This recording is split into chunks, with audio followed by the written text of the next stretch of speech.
ಬಿಜೆಪಿಯವರು ಅಶೋಕ್ ವಿಜೇಂದ್ರ ಯಾರು ಬಿಜೆಪಿ ನಾಯಕರಿದ್ದಾರಲ್ಲ ಎಲ್ಲ ಎಲ್ಲರೂ ವೈರಿಗಳನ್ನ ಮಾಡ್ಕೊಂಡು ರಾಜ್ಯ ರಾಜಕೀಯದಲ್ಲಿ ನಾಯಕತ್ವ ಹಾಗೂ ಆರ್ಥಿಕ ವಿಚಾರಗಳ ಕುರಿತು ಉಪಮುಖ್ಯಮಂತ್ರಿ ಡಿಕೆ ಶಿವಕುಮಾರ್ ಅವರು ಮಹತ್ವದ ಹೇಳಿಕೆ ನೀಡಿದ್ದಾರೆ. ಹಾಗಾದ್ರೆ ಡಿಕೆ ಶಿವಕುಮಾರ್ ಹೇಳಿದಂತಹ ಆ ಮಾತಾದ್ರೂ ಏನು? ರಾಜ್ಯ ರಾಜಕೀಯದಲ್ಲಿ ಆ ಮಾತುಗಳು ಸಂಚಲನ ಉಂಟು ಮಾಡಿದ್ದು ಹೇಗೆ? ಕಂಪ್ಲೀಟ್ ಡೀಟೇಲ್ಸ್ ಇಲ್ಲಿದೆ ನೋಡಿ.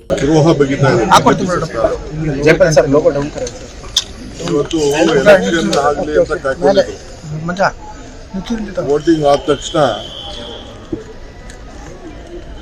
ಇವತ್ತು ಎಲ್ಲ ಬೆಲೆಗಳನ್ನ ಜಾಸ್ತಿ ಮಾಡಲಿಕ್ಕೆ ಆದೇಶ ಕೊಡ್ತಾ ಇದ್ದಾರೆ. ಇವತ್ತು ಎಲ್ಲ ಹೋಟ್ಲುಗಳನ್ನ ಮುಚ್ಚುವಂತ ಪರಿಸ್ಥಿತಿ ಇವತ್ತು ನಿರ್ಮಾಣ ಆಗಿದೆ.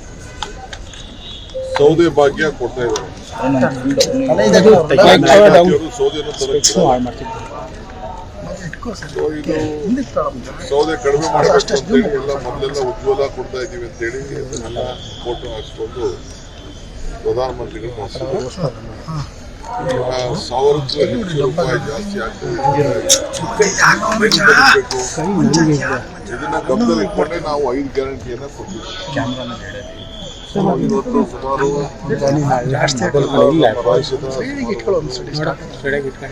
ಸುಮಾರು ಲಕ್ಷ ಜನರಿಗೆ ವಿವಿಧ ರೀತಿಯಲ್ಲಿ ಕೋಟಿ ಜನರಿಗೆ ಕುಟುಂಬಗಳಿಗೆ ವಿವಿಧ ರೀತಿಯಲ್ಲಿ ಅವ್ರಿಗೆಲ್ಲ ಸಹಾಯ ಮಾಡಂತ ಹೊರಟಿದ್ವಿ.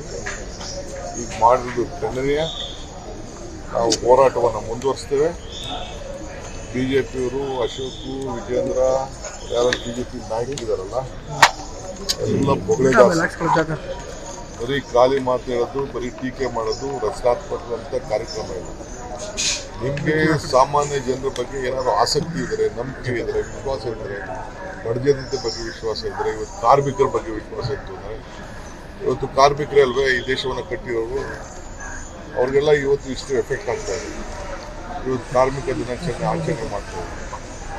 ಇವತ್ತು ನೀವೇ ಹೋರಾಟ ಪ್ರಾರಂಭ ಮಾಡಿ, ನೀವೇ ಧ್ವನಿ ಎತ್ತಿ, ಯಾಕೆ ಇವತ್ತಿಗೂ ಮಾತಾಡ್ತಾ ಇಲ್ಲ? ಬೇರೆ ಎಲ್ಲದಕ್ಕೂ ಮಾತಾಡ್ತೀರಾ, ಎಲ್ಲ ಟೀಕೆ ಮಾಡ್ತೀರಾ.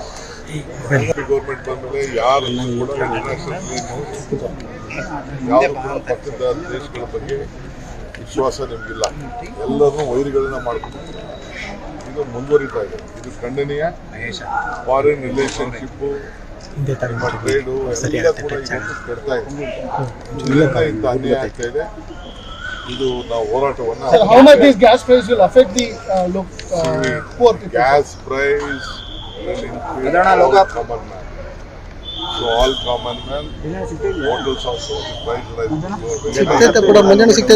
Exceeded the voters of this country. They are going to rise with this.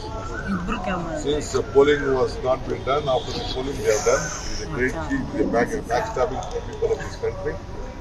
Very unfortunate. This BJP government is backstabbing every voter. That is why we decided to help them.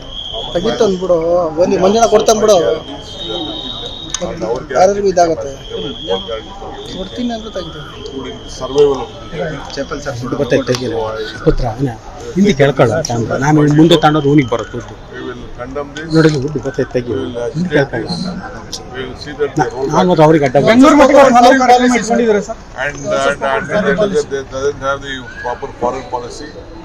The relationship between the neighboring countries have become worse. All our neighboring countries earlier at the time of Indira Gandhi, Rajiv Gandhi, Narsimha Rao were all friends to us. In UP and Egypt, now all of them have become enemies. But BJP. So this is the issue. So in afternoon I am just visiting few places. We are inaugurating some places. We are just in the interest of Bangalore. For the same Bangalore, we are looking at the rain affected area. I am addressing the press conference. So here we created a big history, 25 lakh katas. The history of Bangalore, in the history of this country, no other state, no other city has done what we have done in ಪ್ರೇಮಲೇ ಇದೆ ಅಂತೀನಿ ಅರ್ಥನೇ ಮಾಡ್ಕೊಳ್ಳಲ್ಲ. land guarantee, Bhumi guarantee for every common man. Beddi township will be new Bangalore. South AICT we are going to provide the opportunity for all AI ಈ trains ತರ ಬರುತ್ತಲ್ಲ ಅದು ಮಾಡಿ. and it will future back. Sir, Mr. Mallikarjun Kharge said, Sir, Mr. Mallikarjun Kharge said, we will look out that. ಪಕ್ಷದ ದೃಷ್ಟಿಯಿಂದ ನಾವು ತೀರ್ಮಾನ ಕೈಗೊಳ್ಳುತ್ತೇವೆ, ಅದನ್ನು ಎಲ್ಲರೂ ಒಪ್ಪಬೇಕಾಗುತ್ತೆ ಅಂತ ಹೇಳಿ ನಾವು ಏನೇ ಖರ್ಗೆ ಸಾಹೇಬ್ರು, ರಾಹುಲ್ ಗಾಂಧಿ ಅವರು, ಸೋನಿಯಾ ಗಾಂಧಿ ಅವರು ಏನ್ ಹೇಳಿದ್ರು ಇದು ನಮ್ಮ ಪ್ರಸಾದ ಅಂತ ನಾವು ಸ್ವೀಕಾರ ಮಾಡ್ತೀವಿ. ಈ ಹೇಳಿಕೆಗಳು ಈಗ ರಾಜ್ಯ ರಾಜಕೀಯದಲ್ಲಿ ಹೊಸ ಚರ್ಚೆಗೆ ಕಾರಣವಾಗಿವೆ. ಒಟ್ನಲ್ಲಿ ಮುಂದಿನ ದಿನಗಳಲ್ಲಿ ಸಿಎಂ ಬದಲಾವಣೆಯಾಗಿರ್ಬೋದು ಅಥವಾ ಹೈಕಮಾಂಡ್ ತೆಗೆದುಕೊಳ್ಳುವ ನಿರ್ಧಾರ ಆಗಿರ್ಬೋದು, ಇದೆಲ್ಲದರ ಕುರಿತು ಇಡೀ ರಾಜ್ಯವೇ ಕಾದು ನೋಡ್ತಿದೆ. ಮುಂದಿನ ದಿನಗಳಲ್ಲಿ ಯಾರಾಗ್ತಾರೆ ಸಿಎಂ ಕಾದು ನೋಡೋಣ. ಇನ್ನಷ್ಟು ಹೆಚ್ಚಿನ ಮಾಹಿತಿಗಾಗಿ ಸಪ್ತರ್ಷಿ ಟಿವಿ ಕನ್ನಡ ಯೂಟ್ಯೂಬ್ ಚಾನೆಲ್ ಅನ್ನು ಸಬ್ಸ್ಕ್ರೈಬ್ ಮಾಡಿಕೊಳ್ಳಿ.